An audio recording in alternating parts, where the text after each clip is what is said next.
আচ্ছা, next question হচ্ছে আমরা দেখব যে জাতিপুঞ্জের সকল সদস্য রাষ্ট্রের সার্বভৌম সমানাধিকার উল্লিখিত রয়েছে সনদের কত নম্বর আর্টিকেলে? সনদের 2 নম্বর আর্টিকেলে। আমরা জানি জাতিপুঞ্জের সকল সদস্য রাষ্ট্র, আমরা জানি জাতিপুঞ্জের টোটাল সদস্য রাষ্ট্র কয়টা? 193টা। এই সকল সদস্য রাষ্ট্রের মানে সার্বভৌম সমান অধিকার রয়েছে। কত নম্বর আর্টিকেলে লেখা আছে? 2 নম্বর আর্টিকেলে লেখা আছে। কোথাকার আর্টিকেল এটা? জাতিপুঞ্জের, এটা কিন্তু সম্মিলিত জাতিপুঞ্জের। ওকে, সো এটা হলো আমাদের একটা কোশ্চেন। নেক্সট কোশ্চেন, যেটা একটা বক্তব্য আছে এখানে, শুনতে হবে। বিশ্বের প্রতিটি প্রান্তের মানব জাতির নানান সমস্যা ভাবনার কণ্ঠস্বর ধ্বনিত ও প্রতিফলিত হয় একটা সংস্থার দ্বারা। তো বিশ্বের বৃহত্তম আইনসভা হিসাবে এই সংস্থা বা এই সভা অদ্বিতীয় প্রতিষ্ঠানে পরিণত হয়েছে। অধ্যাপক গেটেল এই সংস্থাকে বা এই সভাকে বিশ্বের নাগরিক সভা বলে আখ্যায়িত করেছেন। এই সভাটা কি? এই সভাটা হচ্ছে সম্মিলিত জাতিপুঞ্জের সাধারণ সভা। ওকে, সম্মিলিত জাতিপুঞ্জের সাধারণ সভাকে গেটেল বলেছেন, কি বলেছেন? যে বিশ্বের প্রতিটি প্রান্তের মানব জাতির নানান সমস্যা ভাবনার কণ্ঠস্বর ধ্বনিত ও প্রতিফলিত হয়। বিশ্বের বৃহত্তম আইনসভা এটা। আর হচ্ছে নেক্সট হচ্ছে নিরাপত্তা পরিষদের অস্থায়ী সদস্য সংখ্যা। আমরা যদি দেখি সম্মিলিত জাতিপুঞ্জের যে নিরাপত্তা পরিষদ রয়েছে, টোটাল মেম্বার রয়েছে 5 + 10, 5 পার্মানেন্ট, 10 হচ্ছে নন পার্মানেন্ট, মানে অস্থায়ী সদস্যের সংখ্যা বলেছে এখানে। তাহলে অস্থায়ী সদস্য হচ্ছে কয়জন? কয়টি দেশ? 10 জন। সদস্য সংখ্যা, দেশ না এখানে, সদস্য সংখ্যা 10 জন। ওকে, তাহলে অস্থায়ী সদস্য সংখ্যা 10 জন। ইউনাইটেড নেশনের মানে নিরাপত্তা পরিষদে অস্থায়ী সদস্য সংখ্যা হচ্ছে 10 জন। ওকে, নেক্সট হচ্ছে ডিপিকেও। ডিপিকেও এর কার্য, মানে এটা ডিপিকেও এর ফুল ফর্ম কি? ডিপিকেও এর ফুল ফর্ম হচ্ছে department of peace keeping organisation. DPKO, department of peace keeping organisation. Okay, sorry, operation. তো এখানে যেটা বলেছে এর কার্য পরিচালনা সংক্রান্ত দপ্তরগুলো, ফার্স্ট যেটা বলেছে একটা বিবৃতি, কার্যকলাপ সংক্রান্ত দপ্তর আছে, নীতি মূল্যায়ন ও প্রশিক্ষণ দপ্তর আছে, আইনের অনুশাসন ও নিরাপত্তা বিষয়ক প্রতিষ্ঠানসমূহ আছে, সামরিক বিষয়াদি সংক্রান্ত বিষয় এটাও আছে। তাহলে এটাই হলো ম্যাম, এগুলো সবই সত্য। আচ্ছা, নেক্সট 14 নম্বর কোশ্চেন। সম্মিলিত জাতিপুঞ্জের কাজকর্ম পরিচালনার জন্য একটি কি আছে? সেক্রেটারিয়েট বা সচিবালয়। সম্মিলিত জাতিপুঞ্জের কাজকর্ম পরিচালনার জন্য কি আছে? একটি সচিবালয় বা সেক্রেটারিয়েট। ওকে, নেক্সট হচ্ছে ইউনেস্কোর কেন্দ্রীয় কার্যালয়টি অবস্থিত কোথায়? ইউনেস্কো এর কেন্দ্রীয় কার্যালয় মানে হেডকোয়ার্টার, এর হেডকোয়ার্টার রয়েছে প্যারিসে। ওকে, প্যারিস। এর ডিটেলস আমি আগেও আলোচনা করেছি, এখন আর করছি না। নেক্সট হচ্ছে কবে ভারতবর্ষ আইএমএফ এর সদস্য পদ গ্রহণ করে? আইএমএফ মানে ইন্টারন্যাশনাল মনিটারি ফান্ড, যার হেডকোয়ার্টার রয়েছে ওয়াশিংটন ডিসিতে। এবং এই আইএমএফ এর মেম্বারশিপ গ্রহণ করেছিল ইন্ডিয়া কখন? 27 ডিসেম্বর। ওকে, 27 ডিসেম্বর 1945 খ্রিস্টাব্দে, 1945। ওকে, নেক্সট দেশের বাহ্যিক নিরাপত্তার জন্য কোন পদক্ষেপ গ্রহণ করা হয়? বাহ্যিক নিরাপত্তার জন্য প্রতিরোধের নীতি। ওকে, প্রতিরোধের নীতি, প্রতিরোধ ব্যবস্থা গড়ে তুলতে হবে, প্রতিরোধের নীতি। এই পদক্ষেপটা নেওয়া হয় বাহ্যিক নিরাপত্তার জন্য, দেশের বাহ্যিক নিরাপত্তার জন্য। আচ্ছা, 2003 সালে মানব নিরাপত্তা সম্পর্কিত জাতিপুঞ্জের কমিশন কর্তৃক পেশ করা রিপোর্টটির নাম কি? 2003 সালে একটা রিপোর্ট পেশ করা হয়েছিল মানব নিরাপত্তা সম্পর্কিত। কে করেছিল? জাতিপুঞ্জের কমিশন, মানে ইউনাইটেড নেশনের কমিশন, এটার নাম ছিল হিউম্যান সিকিউরিটি নাও, নাম ছিল হিউম্যান সিকিউরিটি নাও। ওকে, নেক্সট হচ্ছে কবে গুজরাটের গান্ধীনগরের অক্ষরধাম মন্দিরে সন্ত্রাসবাদী আক্রমণ ঘটেছিল? গুজরাটের অক্ষরধাম মন্দিরে সন্ত্রাসবাদী আক্রমণ হয়েছিল 2002 সালে। আর অক্ষরধাম মন্দির দিল্লিতেও আছে। আচ্ছা, যারা স্বেচ্ছায় নিজের দেশ ত্যাগ করে তখন তাকে কি বলে? যারা নিজের ইচ্ছায় দেশ ছেড়ে চলে যায় তাদের বলা হয় অভিবাসন। অভিবাসন। ওকে, নেক্সট, আপেক্ষিক দারিদ্র রয়েছে এমন একটি দেশের নাম। আপেক্ষিক দারিদ্র, আপেক্ষিক দারিদ্র, গরিব তো এমনি প্রায় দেশে রয়েছে, কিন্তু আপেক্ষিক দারিদ্র মানে এতটাও গরিব না আবার। সো আপেক্ষিক দারিদ্র রয়েছে আমেরিকাতে, ইউএসএ তে। আপেক্ষিক দারিদ্র রয়েছে এমন একটি দেশ, সেটা হলো ইউএসএ। নেক্সট, মহামারী ঘটার একটি কারণ কি? মহামারী ঘটার একটি কারণ হচ্ছে ব্যাকটেরিয়া। মহামারী ঘটার একটি কারণ হচ্ছে ব্যাকটেরিয়া। আচ্ছা, ব্যাকটেরিয়া। নেক্সট হচ্ছে, আচ্ছা এখানে অপশন দেওয়া আছে পশু পাখি, মশা মাছি, অস্বাস্থ্যকর পরিবেশ, কিন্তু এর মধ্যে অ্যাপ্রোপ্রিয়েট হবে এটা ব্যাকটেরিয়াটা। ব্যাকটেরিয়ার কারণে মহামারী হতে পারে বা হয়। আর্থ সামিট, আর্থ সামিট হয়েছিল যেটা কবে হয়েছিল? 1992 সালে। কোথায় হয়েছিল? আর্থ সামিট মানে বসুন্ধরা শীর্ষ সম্মেলন, যেটা হয়েছিল 1992 সালে ব্রাজিলের রিও ডি জেনেরিও শহরে। ওকে, সো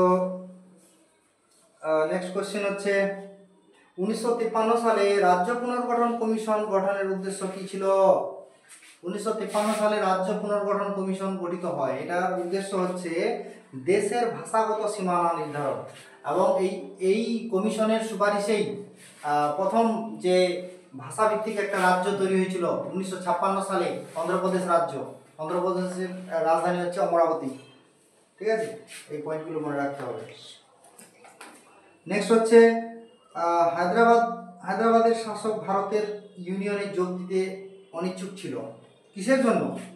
কিসের জন্য তিনি ভারতের ইউনিয়নে যোগ দিতে চাননি? স্বাধীন মর্যাদার দাবিতে। হায়দ্রাবাদের নিজাম ছিলেন কে তখন? মীর ওসমান আলী খান। কে ছিলেন? মীর ওসমান আলী খান। মীর ওসমান আলী খান। এবং তিনি কোন বংশের ছিলেন বা কোন ডাইনেস্টি ছিলেন? Asaf Zahi dynasty. ডাইনেস্টির নাম হচ্ছে Asaf Zahi dynasty. Asaf Zahi dynasty. ওকে, এবং এই মীর ওসমান আলী খানকে বা এই হায়দ্রাবাদকে ভারতের অন্তর্ভুক্তির জন্য হায়দ্রাবাদকে ভারতের অন্তর্ভুক্তির জন্য সর্দার বল্লভভাই প্যাটেল একটা অপারেশন চালান, সেটার নাম হচ্ছে অপারেশন পোলো। এই অপারেশন পোলো কখন চালু করেন বা কখন এটা অ্যাক্টিভ হয়েছিল? এটা হচ্ছে 13 সেপ্টেম্বর 13 সেপ্টেম্বর 1948-এ। ওকে, আমাদের দেশ স্বাধীনতা লাভ করে 1947 সালে 15ই আগস্টে, কিন্তু হায়দ্রাবাদ ভারতের অন্তর্ভুক্ত হয়নি, যার কারণে অপারেশন পোলো মানে অপারেশন পোলোর মাধ্যমে ভারতের অন্তর্ভুক্তি হয়েছিল এই রাজ্যটি। ঠিক আছে, হায়দ্রাবাদ। সো নেক্সট হচ্ছে উদ্বাস্তু সমস্যা সৃষ্টির প্রধান কারণ কি? উদ্বাস্তু সমস্যা সৃষ্টির প্রধান কারণ হচ্ছে 1947-এ যে দেশ ভাগ হয়েছিল, দেশ বিভাজন হয়েছিল। হ্যাঁ, ভারতবর্ষ আর হচ্ছে পাকিস্তানের দুটো পার্ট ছিল, একটা হচ্ছে পশ্চিম পাকিস্তান, একটা পূর্ব পাকিস্তান। পূর্ব পাকিস্তান বর্তমানে বাংলাদেশ। ওকে, নেক্সট হচ্ছে ধর্মীয় সংখ্যাগরিষ্ঠতার ভিত্তিতে বিভক্ত হয়েছিল কোন দুটো এলাকা? একটা হচ্ছে পাঞ্জাব এলাকাটা, একটা পাঞ্জাব, একটা হচ্ছে বাংলা। ওকে, বাংলা থেকে বর্তমানে যেটা বাংলাদেশ, ওটা আমাদের বাংলার সঙ্গে যুক্ত ছিল। যেটা পাকিস্তান বর্তমানে, ওটা পাঞ্জাবেরই অংশ ছিল। ঠিক আছে, তো বাংলা ও পাঞ্জাব ধর্মীয় সংখ্যাগরিষ্ঠতার ভিত্তিতে বিভক্ত হয়েছিল। নেক্সট কোয়েশ্চেন, উদ্বাস্তু সমস্যা সমাধানে ভারতে কোন নীতি গ্রহণ করা হয়? উদ্বাস্তু সমস্যা সমাধানে ভারতে যে নীতিটা বা পলিসিটা গ্রহণ করা হয় সেটা হচ্ছে উদ্বাস্তু পুনর্বাসন নীতি। উদ্বাস্তু পুনর্বাসন নীতি মানে তাদের বসবাসের ব্যবস্থা করে দেওয়া। ঠিক আছে। ভারতের দলীয় ব্যবস্থাকে প্রভুত্বকারী দলীয় ব্যবস্থা বলেছেন কে? ভারতের যে রাজনৈতিক দল রয়েছে, অনেকগুলো বিভিন্ন দল রয়েছে, তো এই দলীয় ব্যবস্থা হচ্ছে একটা প্রভুত্বকারী, মানে কি মালিকানার মতো কাজ করে। এই দলগুলো যেটা দল পাওয়ারে থাকে সে মালিক হয়ে যায়, এরকম এরকম একটা ব্যবস্থা বলেছেন। কে বলেছেন? অ্যালান বল, একজন রাষ্ট্রবিজ্ঞানী অ্যালান বল, তিনি বলেছেন যে ভারতের দলীয় ব্যবস্থা হচ্ছে প্রভুত্বকারী দলীয় ব্যবস্থা। আচ্ছা, ভারতে যে ধরনের দলীয় ব্যবস্থা দেখা যায় তা হলো কি? বহুদলীয় ব্যবস্থা। কারণ ভারতবর্ষে বিভিন্ন দল রয়েছে, ঠিক আছে, যেগুলো হচ্ছে সর্বভারতীয় দল রয়েছে, আঞ্চলিক দল রয়েছে। সর্বভারতীয় দল যেমন কংগ্রেস আছে, বিজেপি আছে, হ্যাঁ, সিপিআইএম আছে, এগুলো সিপিআই আছে, এগুলো সব হচ্ছে সর্বভারতীয় দল। ঠিক আছে। তারপরে হচ্ছে আচ্ছা, এখানে একটা পয়েন্ট আছে রাজনৈতিক দলের ফিচার্সগুলো নিয়ে, বৈশিষ্ট্যগুলো নিয়ে। রাজনৈতিক দলের বৈশিষ্ট্যগুলোর মধ্যে 1 নম্বর যেটা, এটা বলে দিয়েছি, সমমতাদর্শে বিশ্বাসী। Yes, absolutely right. সমমতাদর্শে বিশ্বাসী, তার জন্য তারা একই দলের মানে একই দলের সদস্য হয়। আচ্ছা, সুনির্দিষ্ট কর্মসূচি। ইয়েস, প্রত্যেকটা রাজনৈতিক দলের একটা সুনির্দিষ্ট কর্মসূচি থাকে। নেক্সট হচ্ছে দলীয় পতাকা থাকবে, দলের প্রতীক চিহ্ন থাকবে। ঠিক আছে। আরেকটা পয়েন্ট কি হবে? আরেকটা হবে কি, অপশন বলছি আমি, নির্বাচন পরিচালনা করা না নির্বাচনে প্রতিদ্বন্দ্বিতা করা। ইয়েস, এটাই হবে, নির্বাচনে প্রতিদ্বন্দ্বিতা করা। এটাই হচ্ছে রাজনৈতিক দলের একটা বৈশিষ্ট্য। নেক্সট, সার্কের জন্ম। SAARC, south Asian association of regional cooperation. তো সার্কের যে প্রতিষ্ঠা হয়েছিল, যেটা হয়েছিল 1985 সালে ঢাকাতে হয়েছিল। ঠিক আছে, ঢাকাতে হয়েছিল। এবং তখন প্রতিষ্ঠাতা সভাপতি কে ছিলেন? HM এরশাদ। ঠিক আছে, প্রতিষ্ঠাতা সভাপতি ছিলেন HM এরশাদ। এবং এই সার্কের হেডকোয়ার্টার যদি বলি, হেডকোয়ার্টার আছে কোথায়? কাঠমান্ডু, নেপালের রাজধানী কাঠমান্ডুতে আছে। Okay, this are the most important point. Next হচ্ছে জাতীয় রাজনৈতিক দলগুলিকে ক্রমানুযায়ী সাজাও। তাহলে এখানে বিভিন্ন রাজনৈতিক দল আছে, তার মধ্যে আমি একটা দল, যেমন জাতীয় কংগ্রেস। প্রথম তো পুরাতন জাতীয় কংগ্রেস, ইন্ডিয়ান ন্যাশনাল কংগ্রেস, যেটা 1885 সালে ইস্টাবলিশ হয়েছিল। ওকে, 1885 সালে ইন্ডিয়ান ন্যাশনাল কংগ্রেস। তারপরে আমি এখানে অপশন হিসাবে দেখছি সিপিআইএম, মানে কমিউনিস্ট পার্টি মার্কসিজম, যেটা সিপিআইএম, এটা হয়েছিল এস্টাবলিশ 1964 সালে, 1964। হ্যাঁ। আর ভারতীয় জনতা পার্টি বিজেপি, বিজেপি এস্টাবলিশ হয়েছিল 1980, 6 এপ্রিল 1980। ওকে, নেক্সট হচ্ছে নেক্সট আমরা যেটা লাস্টে পাচ্ছি বহুজন সমাজ পার্টি, বিএসপি, বহুজন সমাজ পার্টি, এটা 1984 সালে, 1984। তো এভাবে আমরা সাজিয়ে নিব এগুলো। আচ্ছা, এবার নেক্সট কোশ্চেন, ভারতে প্রথম মেয়াদ পূর্ণকারী জোট সরকার কোনটা? ভারতে প্রথম মেয়াদ পূর্ণকারী জোট সরকার, যেটা এনডিএ জোট আর কি মেয়াদ পূর্ণ করেছিল, জোট সরকার আর কি, প্রথম জোট সরকার ছিল এটা, এনডিএ। আর মেয়াদ পূর্ণ করেছিল, যেটা অটল বিহারী বাজপেয়ী হয়েছিল প্রধানমন্ত্রী 1998-99 সালে, 99 হবে। ঠিক আছে, 99 এনডিএ জোট দ্বিতীয়বার সরকার গঠন করেছিল। আচ্ছা, নেক্সট হচ্ছে ভারত ও নেপালের মধ্যে পরিবহন চুক্তির সংস্করণটি 2023 সালের 1 জুন 7 বছরের জন্য পুনর্নবীকরণ করা হয়েছে। ইয়েস, এই বিবৃতিটা সত্য। ভারত আর নেপালের মধ্যে, আমাদের ইন্ডিয়ার প্রতিবেশী দেশ হচ্ছে নেপাল। ঠিক আছে, এখানে রয়েছে নেপাল। এই নেপাল আর ইন্ডিয়ার মধ্যে, এটা ম্যাপটা দেখলে হবে না, এটা জাস্ট মানে লোকেশনটা বললাম। ইন্ডিয়া আর নেপালের মধ্যে কি হয়েছিল? পরিবহন চুক্তি সংস্করণটি 2023 সালে, এটা কত সালে? 2023 সালে, মানে আবার কি করা হয়েছিল? পুনর্নবীকরণ করা হয়েছিল 7 বছরের জন্য। কত বছরের জন্য? ফর 7 ইয়ার্স, 7 বছরের জন্য। ওকে, আর এখানে আরেকটা বিবৃতি বলছে, বিবৃতি 2, এই চুক্তি, কারেন্ট চলে গেল, এই চুক্তি অভ্যন্তরীণ জলপথ ও বন্দর ব্যবহারের উপর নিষেধাজ্ঞা আরোপ করে। তো এখানে নেপালের সঙ্গে ভারতের কোনো জলপথ নেই, কোনো বন্দরও নেই। সো এটা বিবৃতি ভুল, বিবৃতি 2টা ভুল। ওকে, নেক্সট আর কয়েকটা আছে। 36 নম্বর কোশ্চেন 36। ভারতের নো ফার্স্ট স্ট্রাইক এই পরমাণু নীতির প্রধান রূপকার কে? নো ফার্স্ট স্ট্রাইক এই নীতির রূপকার ছিলেন কে? অটল বিহারী বাজপেয়ী। ওকে, আরেকটা কি যে 1991 সালে পূর্ব ভারতের পররাষ্ট্র নীতি ছিল কি? 1991 সালের আগে 1991 এর আগে আমাদের ভারতের নীতি ছিল ইউএসএসআর ঘেঁষা, অর্থাৎ আমরা বলতে পারি সোভিয়েত রাশিয়া ঘেঁষা। ঠিক আছে, মানে সোভিয়েত রাশিয়ার সঙ্গে আমাদের বন্ধুত্বপূর্ণ সম্পর্ক ছিল 1991 এর আগে। আমরা জানি 1991 কি হয়েছিল, যে ইউএসএসআর কোলাপসড হয়েছিল।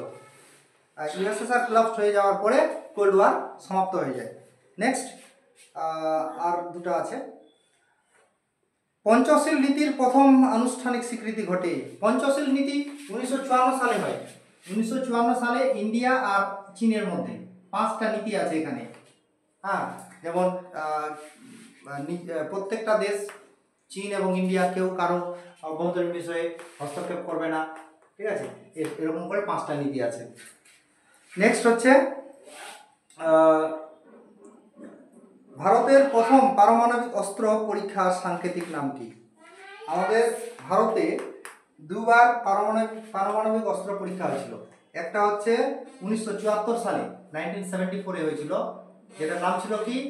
যেটার নাম ছিল কোড নাম ছিল স্মাইলিং বুদ্ধা। ওকে, স্মাইলিং বুদ্ধা। এটা কার টেনিওরে হয়েছিল? 1974 সাল। তো মানে বুঝতেই পারছি আমরা ইন্দিরা গান্ধীর সময়ে। আর দ্বিতীয়বার যেটা পারমাণবিক অস্ত্র পরীক্ষা হয়েছিল, এটা অবশ্যই রাজস্থানে পোখরানে হয়েছিল। দ্বিতীয়টাও ওখানে হয়েছিল, রাজস্থানে পোখরানে। তো রাজস্থানে পোখরানে হয়েছিল। দ্বিতীয়টার নাম কি ছিল? সাংকেতিক নাম ছিল শক্তি। ওকে, শক্তি। প্রথমটা ছিল স্মাইলিং বুদ্ধা, দ্বিতীয়টা হচ্ছে শক্তি। আর এটা হচ্ছে 1998 সালে 1998। এখানে প্রাইম মিনিস্টার ছিলেন কে? ইন্দিরা গান্ধী। ওকে, ইন্দিরা গান্ধী। আর এখানে প্রাইম মিনিস্টার ছিলেন কে? অটল বিহারী বাজপেয়ী। ওকে, অটল বিহারী বাজপেয়ী। এটা মে মাসে হয়েছিল, মে 1978। এটা মে মাসে 1974। আচ্ছা, নেক্সট হচ্ছে সিটিবিটি। সিটিবিটি স্বাক্ষরিত হয় কখন? 1996 খ্রিস্টাব্দের 19 November. CTBT, comprehensive test ban treaty. CTBT এটা হচ্ছে 1996 19th নভেম্বর। ওকে, তো পরবর্তীতে ইন্ডিয়াও সিটিবিটির সদস্যপদ লাভ করে। সো যাই হোক, এগুলো ছিল আমাদের কিছু এমসিকিউ টাইপের কোয়েশ্চেন, যেগুলো আমার এখানে জাস্ট আলোচনা করলাম মৌখিকভাবে, জায়গার অভাবে। ডিজিটাল বোর্ড নেই, simple board. So no more today.